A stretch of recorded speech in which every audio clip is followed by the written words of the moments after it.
Zelensky की सेना ने रूस पर बड़ा अटैक किया। क्या मॉस्को का ड्रोन बेस तबाह हो गया?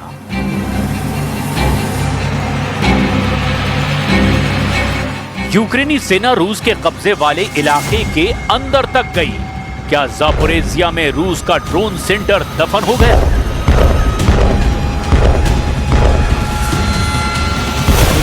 यूक्रेन ने रूस के ड्रोन कमांड पोस्ट को एक बड़े धमाके से तबाह करने का दावा किया।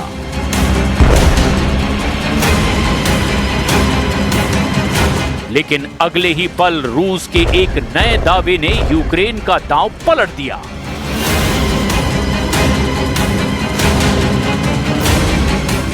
यूक्रेन के मिलिट्री बेस को चुन चुन कर टारगेट करने का दावा मॉस्को ने कर दिया है।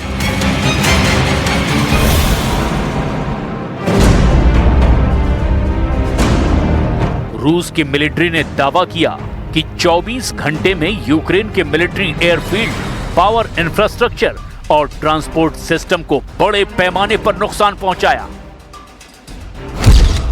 मॉस्को ने यूक्रेन के 3 गाइडेड बम और 72 ड्रोन को तबाह करने का दावा किया।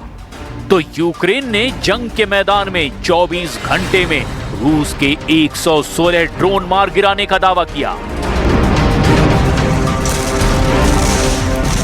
अमेरिका के राष्ट्रपति ट्रंप इस जंग को रोकने के लिए डेडलाइन दे चुके हैं, लेकिन बैटल ग्राउंड पर पुतिन और ज़ेलेंस्की के बीच ठनी हुई है। मॉस्को और कीव एक दूसरे पर बेहिसाब हमले कर रहे हैं। अपने ताजा बयान में रूस के विदेश मंत्री ने तो साफ लफ्जों में कह दिया कि वो यूक्रेन की धरती पर एक भी हथियार की तैनाती को बर्दाश्त नहीं करेंगे। उन्होंने कहा कि यूरोप के कुछ देश रूस के खिलाफ जंग की धमकी दे रहे हैं।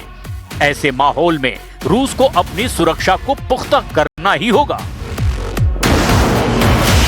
उधर मॉस्को के हमले से बचने के लिए कीव ने prototype laser air defence system तैयार करने का दावा किया है। मॉस्को के हमले से बचाएगा लेजर डिफेंस। जंग में रूस के शाहिद ड्रोन से कीव को बड़े नुकसान की बात सामने आई है। इसका सामना करने के लिए अमेरिका से मिले एयर डिफेंस सिस्टम यूक्रेन के महंगे साबित हो रहे हैं। अब दावा है कि कीव ने रूस के ड्रोन अटैक का सामना करने के लिए एक ऐसा सस्ता लेजर डिफेंस सिस्टम तैयार कर लिया है जो हवा में ही मॉस्को के ड्रोन अटैक को नाकाम कर देगा। इस लेजर डिफेंस सिस्टम को सनरे नाम दिया गया है। दावा है कि ये लेजर डिफेंस सिस्टम इतना छोटा है कि इसे पिकअप ट्रक में भी फिट किया जा सकता है। इस सिस्टम को करीब 2 साल में तैयार किया गया, जिसे कुछ लाख डॉलर में ही तैयार कर लिया गया।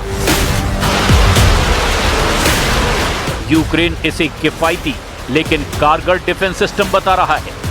ज़ेलेंस्की ने कहा, इस डिफेंस सिस्टम को तैयार करना उतना ही जरूरी था जितना जंग के मैदान में लड़ना। लेकिन इन दावों के बीच रूस के हमले से यूक्रेन में बिजली और पानी का संकट अब दिनों दिन और गहरा होता चला जा रहा है। Головнокомандувач, керівник Генштабу, міністр оборони України. Багато змін відбувається зараз в роботі протиповітряної оборони в окремих регіонах. Фактично повністю перебудовується те, як працюють команди. Перехоплювачі, мобільні вогневі групи, весь компонент малої протиповітряної оборони. Але це тільки один з тих елементів захисту, які потребують змін. Зміни будуть. रूस और यूक्रेन में भीषण जंग के बीच अजरबैजान और आर्मेनिया में हुए समझौते के बाद ऐसा प्लॉट तैयार हुआ जो जंग की तस्वीर बदल सकता है। ट्रंप की मौजूदगी में अजरबैजान के राष्ट्रपति इब्राहिम अलीयेव और आर्मेनिया के प्रधानमंत्री निकोल पशिन्यान ने हाथ मिलाया और जैसे इन दोनों नेताओं ने हाथ बढ़ाया, ट्रंप ने उनका हाथ मजबूती से थाम लिया। आर्मेनिया और अजरबैजान के बीच दशकों से एक इलाके पर कब्जे को लेकर विवाद चल रहा था, लेकिन इस मुलाकात के बाद 2 देशों के राष्ट्राध्यक्षों ने हाथ मिला लिया है।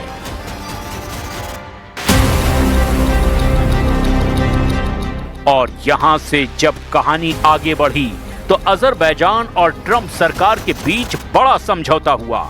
ये वो समझौता है जिसकी शुरुआत वॉशिंगटन में ट्रंप, अजरबैजान के राष्ट्रपति और आर्मेनिया के प्रधानमंत्री की मुलाकात से शुरू हुई। इस डील में सुरक्षा सहयोग को और बढ़ाने पर बात हुई, लेकिन सबसे बड़ी बात यह है कि ये डील वहां हुई जहां पुतिन सबसे बड़ी ताकत माने जाते हैं।